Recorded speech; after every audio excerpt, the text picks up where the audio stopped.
You know what's funny about being valedictorian? The moment they called my name, Tyler Brooks literally dropped his phone. Madison Reed's jaw fell so far I thought it might hit the floor. And Connor Walsh? He actually stood up and shouted, "That's impossible," right there in front of 300 graduating seniors and their families. Before we jump back in, tell us where you're tuning in from. And if this story touches you, make sure you're subscribed, because tomorrow, I've saved something extra special for you. See, for entire years, I'd convinced everyone at Riverside High that I was barely scraping by. Failed tests taped to my locker, constant trips to the guidance counselor. Sitting in the back row, looking completely lost during every single advanced physics lesson. My GPA, according to everyone who knew me, was hovering somewhere around a 2.1. Some days I'd even ask Madison to explain basic algebra to me. Watching her roll her eyes as she condescendingly walked me through problems I could solve in my sleep. But here's the thing they never saw coming. While Tyler's crew was busy copying each other's homework and sharing stolen test answers, I was pulling off the academic performance of a lifetime. Every failed test was carefully calculated. Every confused expression in class was pure theater, and that too, one GPA everyone whispered about, complete fiction. The real number was 4, 0, perfect, untouchable, and tomorrow I'd be giving the valedictorian speech they never saw coming. It all started freshman year when I walked into Mrs. Rodriguez's advanced placement chemistry class and immediately knew I was different, not because I was smarter than everyone else, but because I actually cared about learning. All other kids were already forming study groups that looked more like social clubs. I was genuinely excited about molecular structures and chemical reactions. Tyler Brooks had claimed the front row center seat like it was his throne. Madison Reed sat to his right, constantly flipping her perfectly straightened hair and making sure everyone noticed her designer notebooks. Connor Walsh and Olivia Parker flanked them like loyal courtiers, creating this tight circle of what everyone assumed were the brightest minds in our class. I took a seat in the back corner, opened my standard composition notebook, and watched them operate. Within the first week, I noticed something that would change everything. Tyler wasn't actually taking notes during Mrs. Rodriguez's lectures. Instead, he was texting someone under his desk while nodding thoughtfully at all the right moments. Madison's beautiful notebooks were mostly filled with doodles and shopping lists disguised as chemistry formulas. Connor was literally copying Tyler's blank stares and head nods, creating this bizarre mirror performance. But here's what really caught my attention. When Mrs. Rodriguez announced our first major test, Tyler immediately started a group chat called Study Squad Goals. I watched him recruit the smartest kids from other periods, kids who actually understood the material. He'd invite them to pizza parties and movie nights, building friendships that felt genuine but had a very specific purpose. The night before our first exam, I decided to test my theory.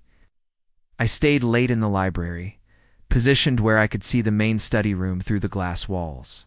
Sure enough, Tyler's crew showed up with David Kim and Sarah Martinez, two students from the morning AP chemistry class who'd already taken this exact test. For 2 hours, I watched Tyler charming them into sharing not just study materials, but actual test questions and detailed answer explanations. That's when I realized something crucial. These weren't just popular kids who happened to be smart. They were popular kids who'd figured out how to appear smart without doing the actual work. They'd turned academic success into a social networking opportunity, building relationships purely to harvest other people's knowledge and efforts. The next morning, I walked into that chemistry test knowing exactly what I was going to do. Studied for weeks, understood every concept, and could easily have scored a perfect 100. Instead, I bubbled in wrong answers strategically, making sure to miss just enough questions to land a solid C-. When Mrs. Rodriguez handed back our graded exams, Tyler's crew all had their predictable A grades, celebrating loudly and making sure everyone noticed their success. I stared at my 78% like it was a devastating failure, even letting out a small sigh of disappointment. Madison actually patted my shoulder sympathetically and said, "Don't worry, Jake. Chemistry is really hard. Maybe you should consider dropping down to regular level." But here's what she didn't know. That 78% was harder to achieve than any A+ I'd ever earned. I had to understand the material completely before I could deliberately answer incorrectly in ways that looked like genuine mistakes rather than obvious sabotage. I had to become an expert at appearing confused while actually being more prepared than anyone else in that room. Over the next few weeks, I perfected my act. I'd raise my hand to ask questions I already knew the answers to, making sure they sounded just confused enough to be believable. I'd approach Tyler's group after particularly challenging lessons, asking them to explain concepts while secretly listening to how they'd absorbed and regurgitated information they'd gotten from their real sources. The beautiful irony was that, by pretending to struggle, I was actually learning more than anyone else. When you have to understand something well enough to fake not understanding it, you develop a deeper grasp of the subject than students who just memorize answers for tests. I was becoming genuinely brilliant while convincing everyone I was barely competent. By October of freshman year, I'd established my reputation. Jake Miller, the kid who tried hard but just couldn't quite keep up with the advanced placement crowd. Teachers started offering me extra help sessions. Guidance counselors suggested I might be happier in less challenging courses. Even my parents began having those careful conversations about adjusting expectations and finding my true strengths. Meanwhile, Tyler's operation was expanding. He'd developed relationships with students across multiple grade levels, creating this informal network of academic resources that flowed directly to his inner circle. They'd figured out which teachers reused questions from previous years, which substitute teachers were easy targets for extended deadlines, and which students in earlier periods were willing to share information about upcoming assessments. I watched it all unfold while maintaining my carefully crafted image as someone who was working twice as hard to achieve half their results. And every single day, I got better at both the performance and the genuine learning happening underneath. The most challenging part wasn't maintaining the act in front of other students. It was convincing the adults. Mrs. Rodriguez genuinely cared about her students, and watching her worry about my progress felt terrible.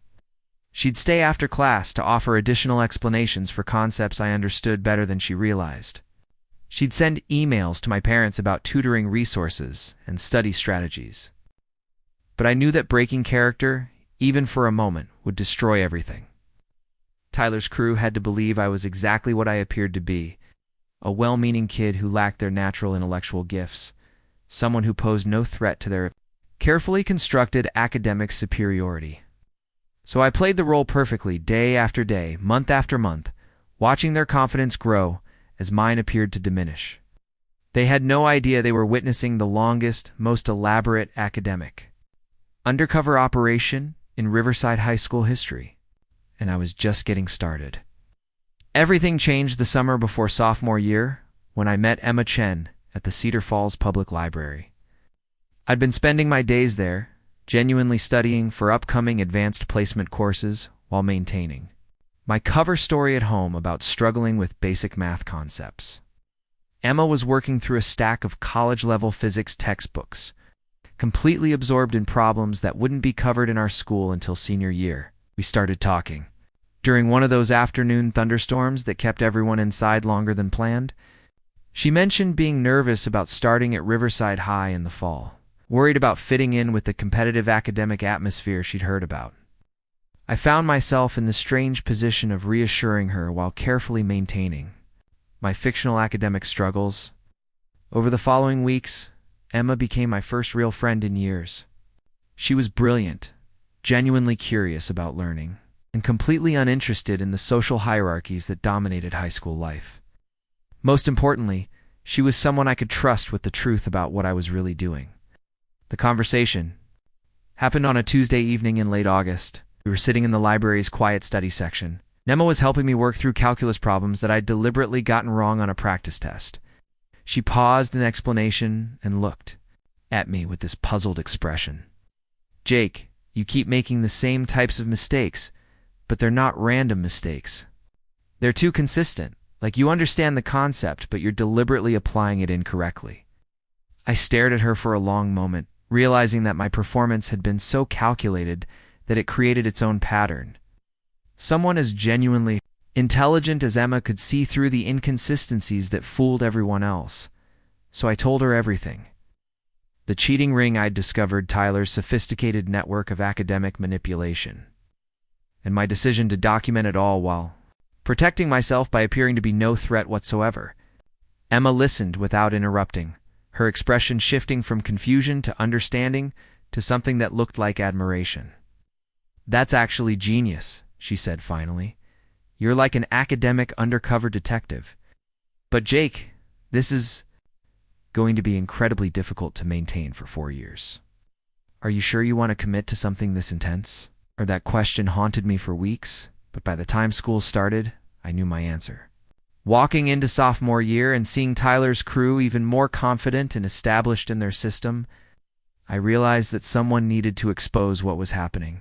The honest students who actually worked for their grades deserved better than competing against people who'd turned cheating into an art form. Emma became my secret ally and closest confidant. She was naturally gifted enough to excel without any deception, but she understood the importance of what I was doing. Preparing and narrating this story took us a lot of time, so if you are enjoying it, subscribe to our channel. It means a lot to us. Now back to the story. More crucially, she helped me refine my performance to make it more sustainable and believable. We developed what we called study sessions, where Emma would tutor me in subjects I'd already mastered. These sessions served multiple purposes. They gave me a legitimate reason to spend time in the library. They reinforced my reputation as someone who needed extra help. And they provided cover for my real research into Tyler's expanding operation, because that's what it had become by sophomore year, a full operation. Tyler had recruited students from Cedar Falls Community College who would take pictures of university-level exams and problem sets. He'd established connections with former Riverside graduates who would share old tests and assignments from their current colleges.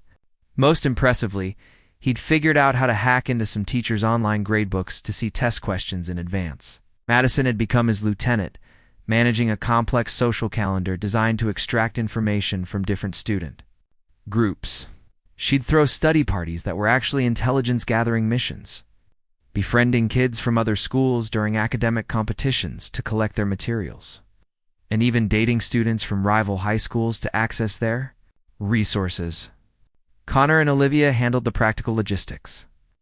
They developed systems for sharing information during tests, coding answers into seemingly innocent text messages, and creating fake study guides that contained real test questions disguised as practice problems. It even figured out how to use the school's peer tutoring program to legitimately access answer keys and teaching materials.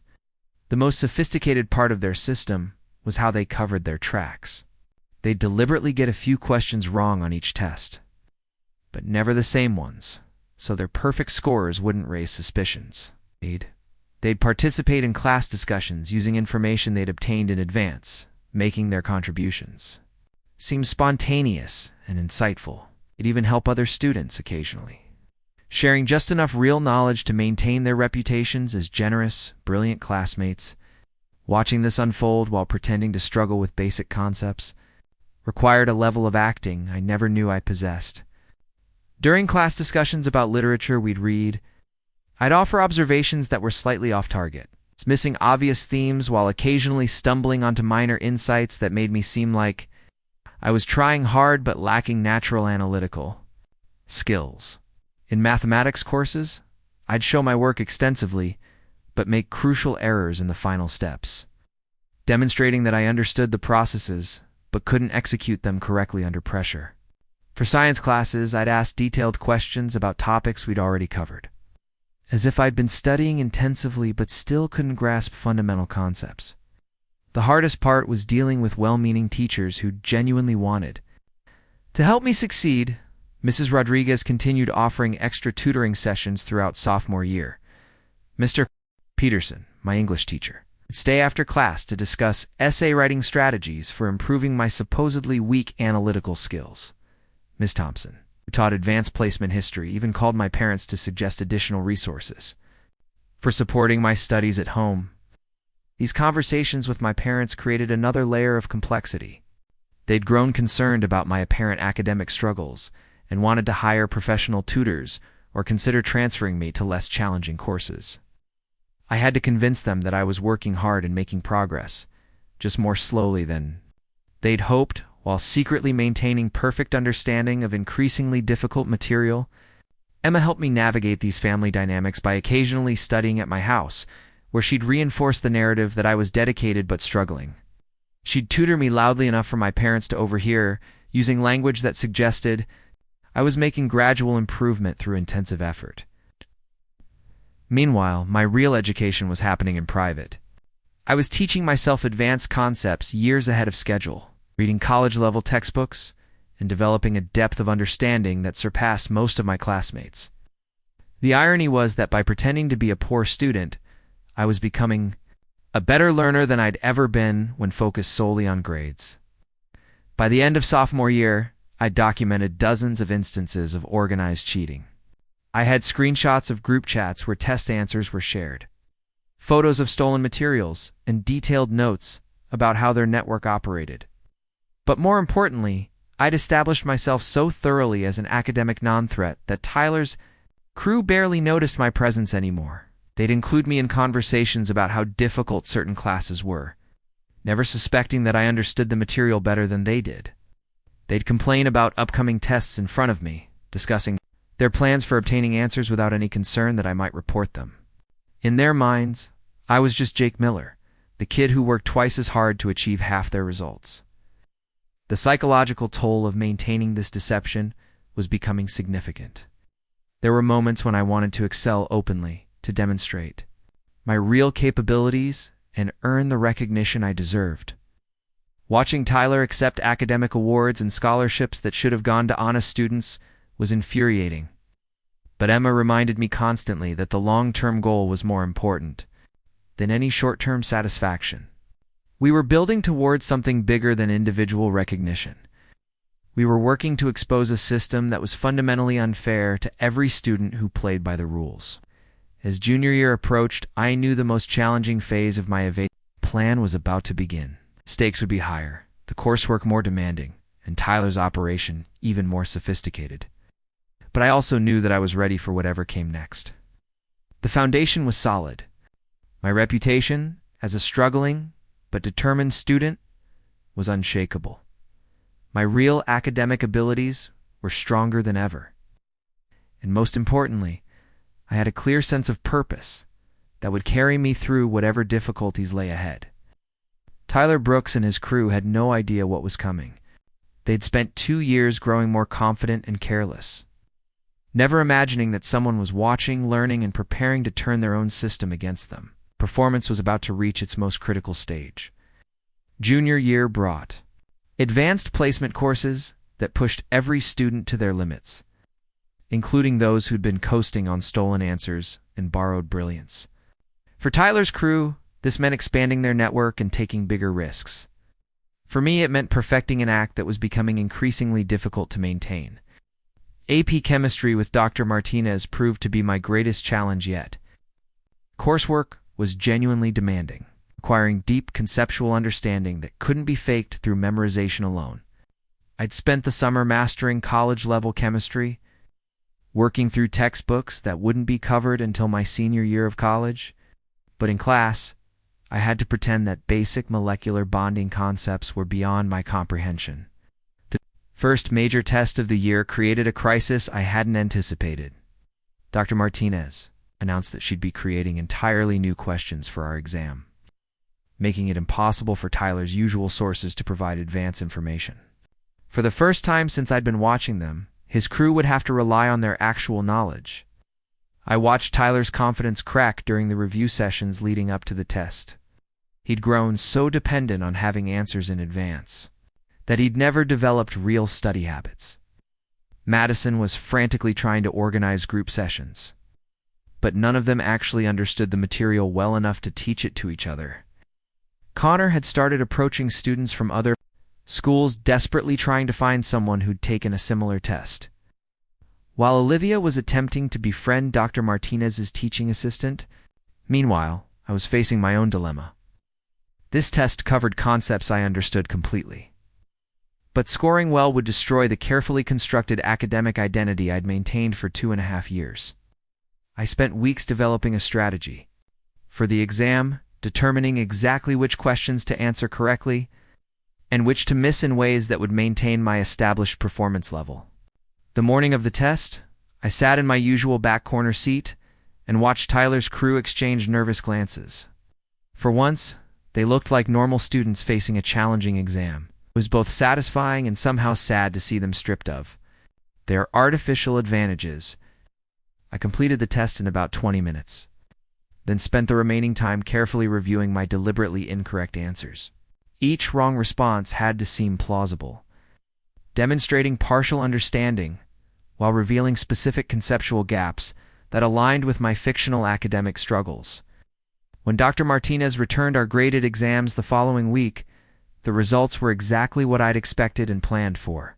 Tyler managed a C+, clearly having guessed his way through much of the test. Madison earned a B-, probably through last-minute cramming and educated guessing. Connor and Olivia both scored in the D range, their usual sources having failed them completely. My deliberately crafted C- caused Dr. Martinez to ask me to stay after class. She was concerned about my preparation methods and wanted to discuss additional study strategies, sitting across from her desk, listening to her. Genuine worry about my academic progress, I felt the full weight of the deception I'd chosen to maintain. "Jake, I can see how hard you're working, but I'm wondering if we need to approach these concepts differently. Have you considered that you might learn better through visual demonstrations or hands-on laboratory work?" I nodded thoughtfully, playing the role of a student who appreciated her concern while privately knowing that I understood the material better than some graduate students. "I think that might help, Dr. Martinez. Sometimes I feel like I almost get it, but then I lose track of the connections between different concepts." These conversations were becoming more frequent and more emotionally difficult. Every teacher who offered extra help, every parent conference about my supposed struggles, every well-meaning suggestion for academic support felt like a betrayal of people who genuinely cared about my success. Emma noticed the psychological toll this was taking. During one of our library study sessions, she confronted me directly about whether the plan was worth the personal cost. "Jake, you're not the same person you were freshman year. Yes. This constant performance is changing you in ways that worry me. You've become so good at hiding your real thoughts and feelings that sometimes I think you're hiding them from yourself, too." Her observation forced me to confront something I'd been avoiding. The line between my real personality and my academic persona was becoming increasingly blurred. I'd spent so much time pretending to be confused and frustrated that those emotions were starting to feel genuine, even when I was alone. But then something happened that reinforced why my mission was necessary. During a particularly challenging unit on thermodynamics, I overheard Tyler bragging to Connor about a new source he'd developed. A senior at the nearby university was selling test questions and complete solution sets for advanced chemistry courses. Tyler was planning to purchase materials that would give him answers for the rest of the semester. The best part is that Martinez thinks we're all these brilliant students who just naturally understand advanced chemistry. She has no idea that half the class is working with answers we bought online. That conversation reminded me that Tyler's operation had grown beyond simple cheating among friends. He was now purchasing academic materials, essentially buying grades while honest students struggled with genuinely difficult coursework. Students like Emma, who spent hours every night working through complex problems, were competing against people who'd simply purchased the solutions. I realized that my documentation efforts needed to expand. Emma helped me develop better methods for recording evidence without arousing suspicion. We invested in small recording devices that I could carry during conversations with Tyler's crew. I started taking pictures of their study materials when they left them unattended. Most importantly, I began tracking the money flow of their operation, documenting how much they were spending on stolen academic resources. The spring semester brought advanced placement physics, a course that would determine much of our class ranking for senior year. Dr. Wilson was known for creating original problems that required genuine understanding rather than memorized formulas. This meant Tyler's crew would face their greatest challenge yet, while I would have to perform my most convincing academic struggle, Physics had always been my strongest subject. I'd been reading theoretical physics texts since middle school, and had already worked through problems that wouldn't be covered in most undergraduate programs. But in Dr. Wilson's class, I had to appear baffled by basic concepts like velocity and acceleration. The performance required physical acting as well as intellectual deception. I'd furrow my brow during explanations of concepts I'd mastered years earlier. I'd raise my hand to ask questions that demonstrated fundamental misunderstandings.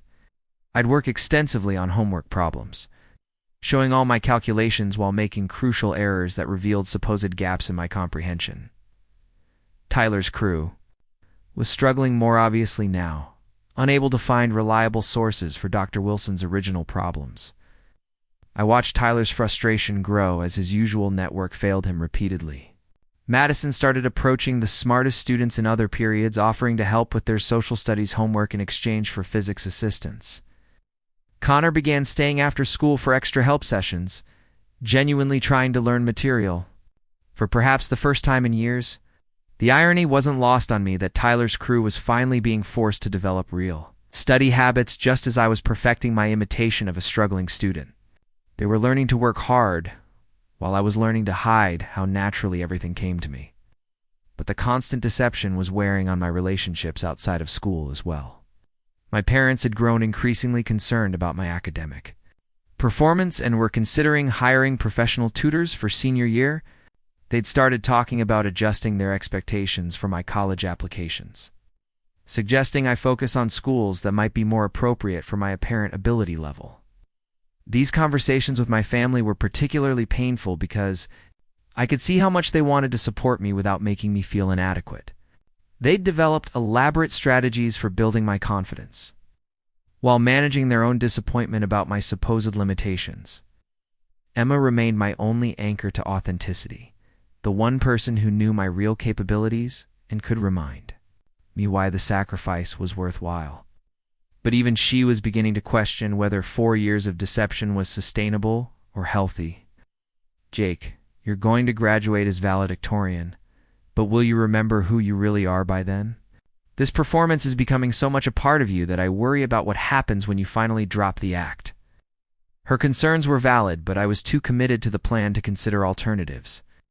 Senior year was approaching, and with it, the opportunity to expose Tyler's operation while revealing my true academic abilities. Everything I'd sacrificed and endured would culminate in a moment that would justify the years of deception.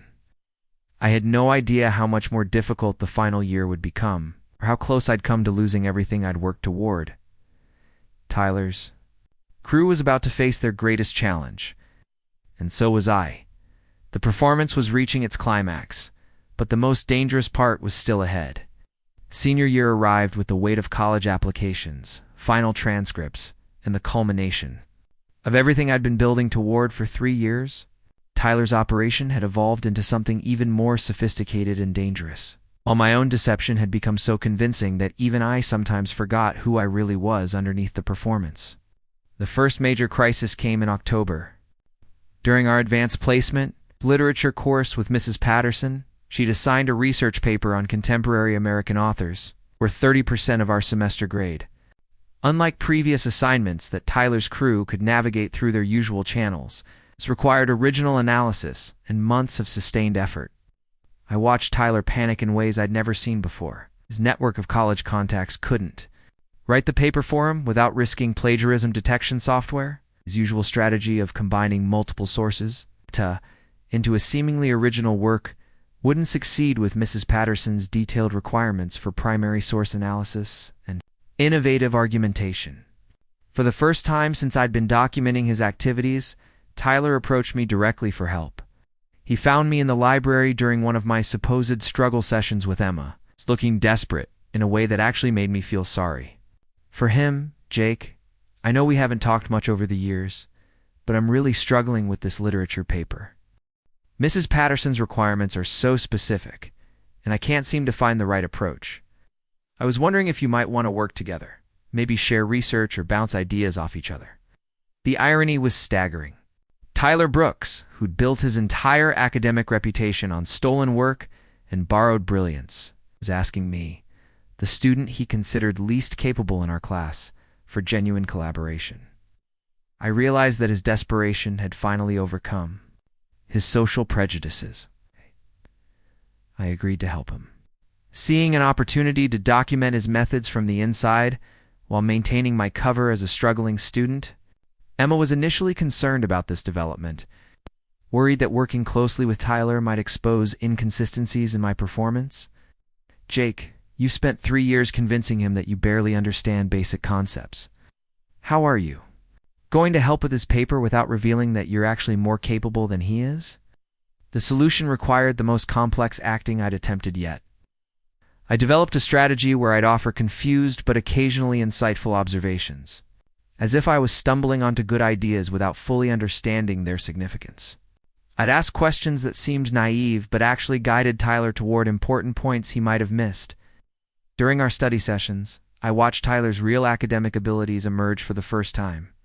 Stripped of his usual advantages, he was forced to engage genuinely with the material. What I discovered surprised me. Tyler wasn't unintelligent, just incredibly lazy and entitled. Given no choice but to do original work, he was capable of producing decent analysis, though nothing approaching the level his grade suggested. "You know, Jake, this is actually kind of fun. I haven't had to think this hard about schoolwork in years. Most of the time I just, find ways to make it easier." That admission was closer to a confession than anything I'd recorded before. Tyler was finally acknowledging, at least indirectly, that his academic success wasn't based on personal effort or natural ability. Working with Tyler also gave me access to his communications with Madison, Connor, and Olivia. I discovered that their operation had expanded beyond anything I'd previously documented. They were selling test answers to students at other schools, creating fake transcripts for college applications. They'd even developed a system for cheating on standardized tests. The evidence I was gathering was overwhelming, but I realized that my documentation alone wouldn't be sufficient. I needed Tyler's crew to expose themselves more directly, ideally in ways that couldn't be denied or explained away. The opportunity came in November when our physics teacher, Dr. Wilson, announced a major project that would account for 40% of our final grade. Students had to design and execute an original experiment, analyze their results, and present their findings to a panel of local college professors. Tyler's crew immediately began strategizing about how to navigate this challenge. During one of my study sessions with Tyler, I overheard a phone conversation that revealed the full scope of their plan. "Yeah, I need someone who can basically do the entire project for us. We'll pay whatever it costs, but it has to be perfect because college professors will be evaluating it." Tyler was attempting to hire a graduate student to complete the entire physics project while his crew would simply present the work as their own. This went beyond cheating on tests or sharing homework. They were planning to commit outright fraud in front of college professors who might write recommendation letters or influence admissions decisions. I knew this was the moment I'd been preparing for. Tyler's crew was about to cross a line that would make their previous cheating seem minor by comparison. But stopping them would require revealing my true capabilities in ways that would end my cover permanently. Emma and I spent weeks developing a plan that would expose Tyler's operation while protecting my role in documenting their activities. We decided that I would have to begin gradually revealing my real academic abilities, but in ways that seemed like sudden improvement rather than years of hidden competence. The transformation began with small changes in my classroom behavior. I started asking more sophisticated questions, offering insights that suggested I was finally beginning to understand concepts that had previously confused me. I volunteered to present solutions to difficult problems, demonstrating improved confidence and capability. My teachers noticed these changes immediately. Dr. Wilson commented on my apparent breakthrough in physics understanding. Mrs. Patterson mentioned that my recent essay submissions showed marked improvement in analytical thinking. Dr. Martinez noted that I seem to have developed stronger intuitions about chemical processes. "Jake, something has really clicked for you this semester. Your work is showing a level of insight that suggests you've been understanding more than you've been able to demonstrate previously." These conversations required careful navigation. I had to seem surprised by my own improvement while gradually revealing capabilities that had been hidden for years. The performance was becoming more complex, not simpler. As I worked to transition from my fictional struggling student persona to something closer to my real academic identity. Meanwhile, Tyler's crew was moving forward with their plan to purchase a complete physics project. I documented their communications with potential sources, recorded conversations about payment arrangements, and gathered evidence of their intention to commit fraud. But I realized that simply reporting their plans wouldn't be sufficient. I needed to catch them in the act, with evidence that couldn't be denied or explained away. More importantly, I needed to do it in a way that would expose the full scope of their operation, not just this single incident. The solution came to me during one of our study sessions, when Tyler mentioned that they'd found a graduate student willing to complete their physics project for $5,000. The work would be delivered 2 weeks before our presentation. Date giving them time to practice presenting material they hadn't created. I proposed a different approach. Instead of purchasing a complete project, what if we worked together to develop something original?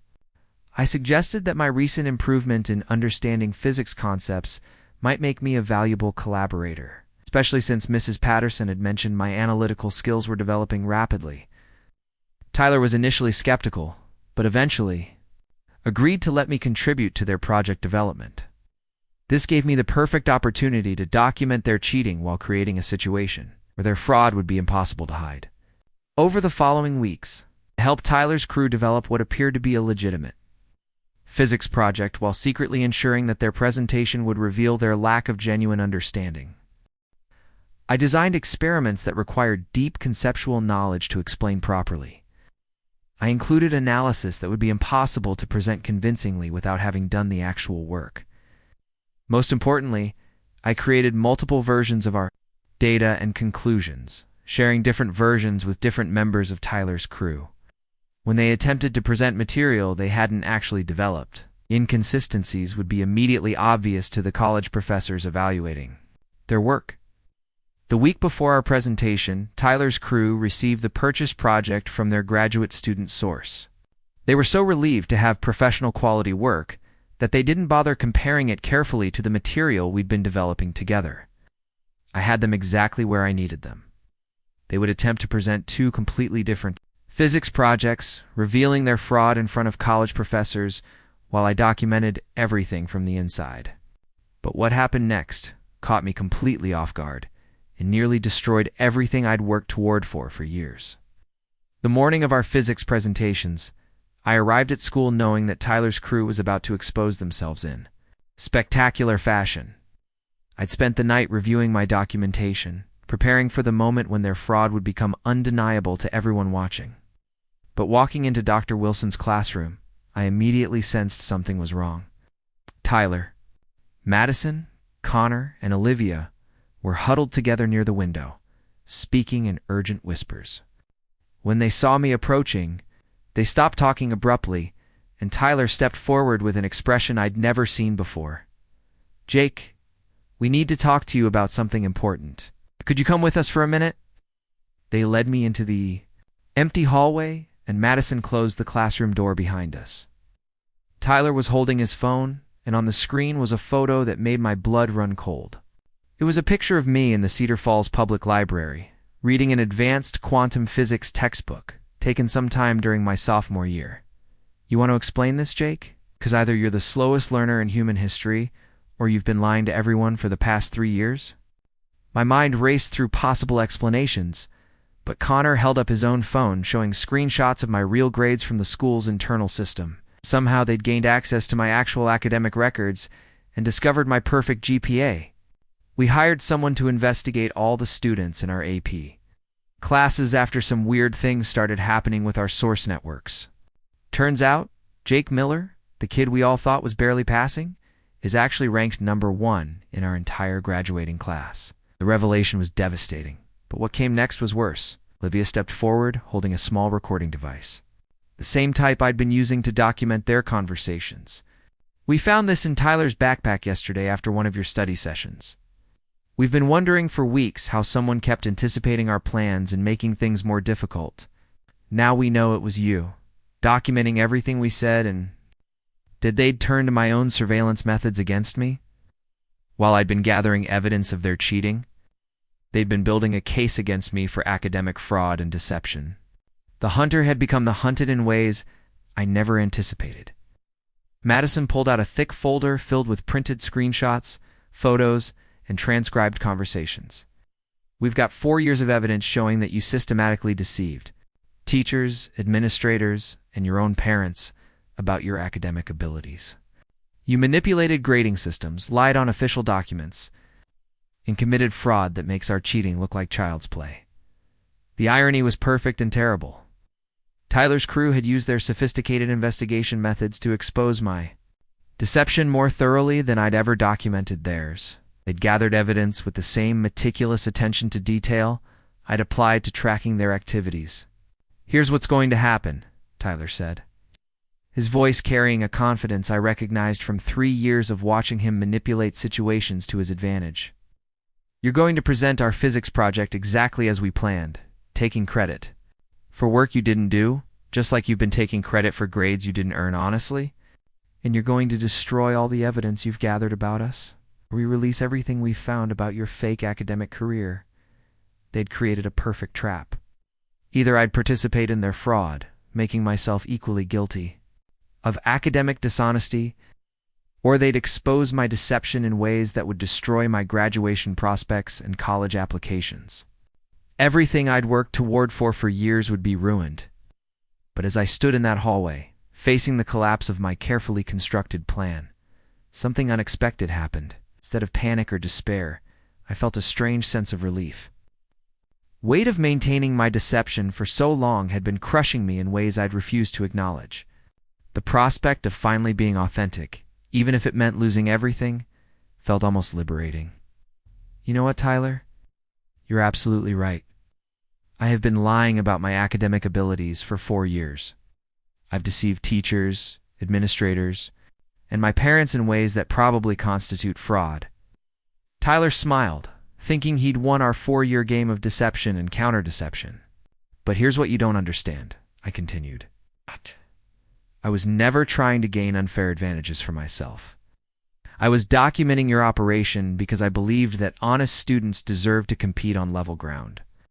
Everything I did was about exposing your systematic cheating, not advancing my own interests." I pulled out my own phone and showed them screenshots I'd been saving for exactly this moment. "While you've been investigating me, I've been tracking your financial records. I know about the $5,000 you paid for your physics project.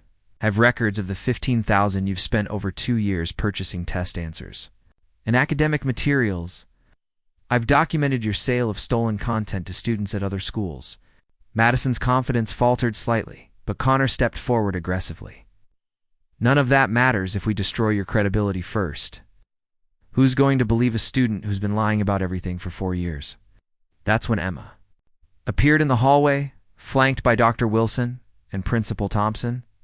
I'd texted her a predetermined signal when Tyler's crew first approached me, activating a plan we developed for exactly this type of emergency. "Kochly," Emma said, holding up her own recording device, "I think people will be very interested in everything you've just admitted, including your confession about purchasing your physics project and your threats to destroy evidence of academic fraud." Dr. Wilson stepped forward, his expression grave. "Ms. Brooks, Ms. Reed, Mr. Walsh, Ms. Parker, you need to come with me immediately. We'll be conducting a formal investigation into the allegations we've just heard, and your parents are being contacted to join us." Principal Thompson addressed me directly. "Mr. Miller, your situation is obviously complex and will require separate investigation. But I want you to know that we appreciate students who are willing to report academic dishonesty, even when it comes at personal cost." The next few hours were a blur of interviews, documentation review, and formal statements. Tyler's crew was suspended pending a full investigation that would likely result in expulsion and criminal charges for the financial aspects of their operation. Their college acceptances would be revoked, their transcripts flagged, and their academic reputations destroyed. My own situation was more complicated. The administration had to determine whether my deception constituted academic fraud or if my perfect actual performance mitigated the dishonesty of my methods. Emma testified about my real motivations and the genuine learning I'd been doing throughout high school. Several teachers spoke about their recognition that my recent improvement suggested hidden capabilities rather than sudden development.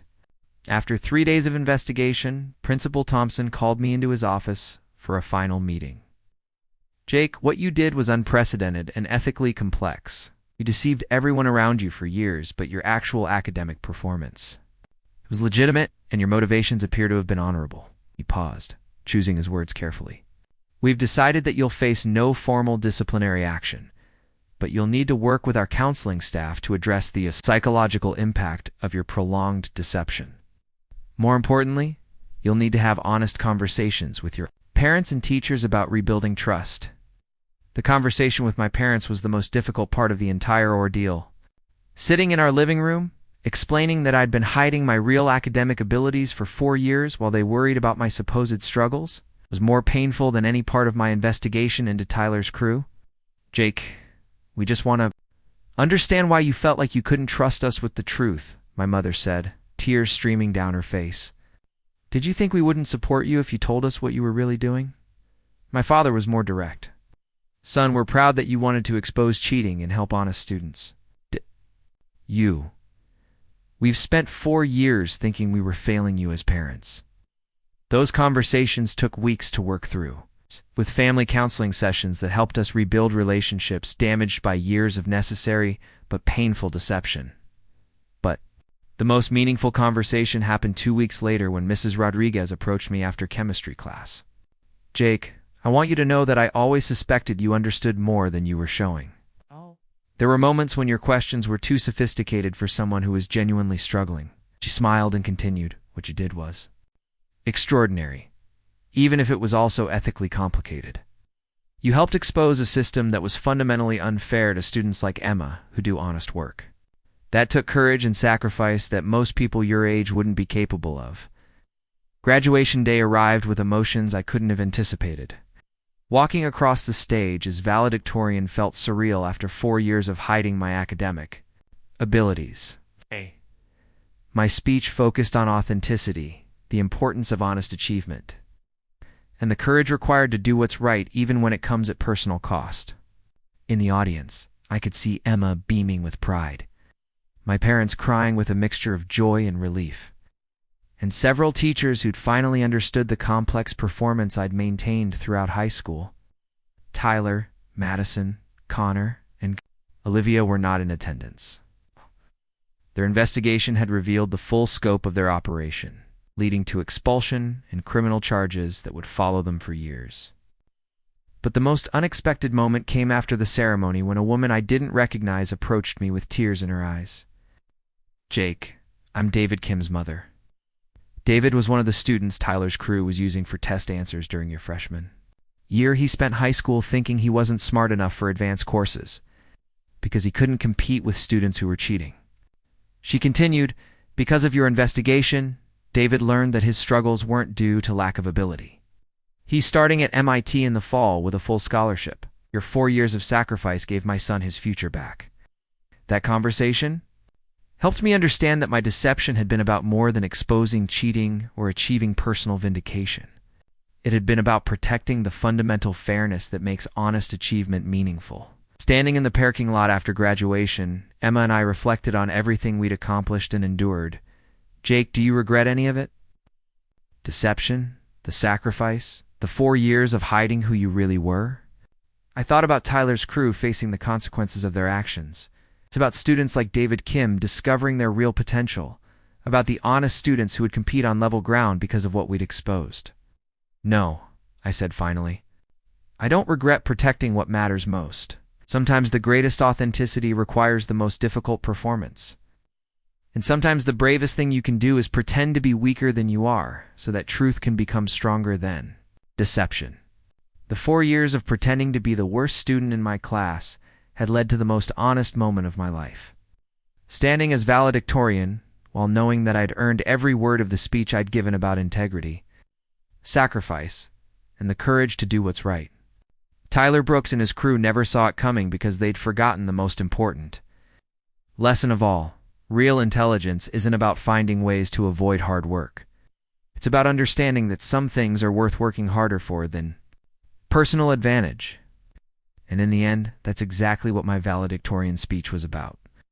Up next, you've got 2 more standout stories right on your screen. If this one hit the mark, you won't want to pass these up. Just click and check them. Out.